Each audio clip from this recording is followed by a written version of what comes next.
May skincare tips para sa mga morena beauty si Morena herself, Gabby Garcia. Ang rutina perfect, especially ngayong mainit na panahon. Alamin sa chikang ito. Gabby Garcia is one proud morena.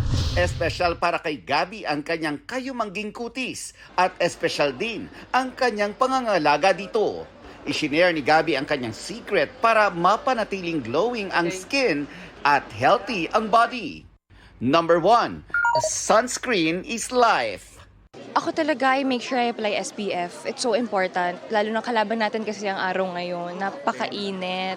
Hindi lang sa face, kasi usually sa face lang, di ba? Dapat pati sa body. Number 2, hydration is key, inside and out. Diba? Ang init ng panahon. So it's important to hydrate our body. Not just, by drinking water, but also by applying lotion, by moisturizing. Kasi magdadry talaga yung balat natin if we don't take care of it. Number 3, eat healthy. Isa na riyan ang pagkain ng prutas. That's my sugar na for the day, fruits. And last but not the least, don't forget to sweat it out.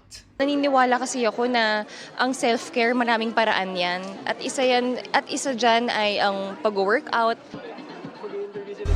Mga kapuso, maging updated sa showbiz happenings anumang oras. Mag-subscribe sa GMA Integrated News sa YouTube. At para sa mga kapuso abroad, bisitahin ang GMA Pinoy TV at www.gmanews.tv.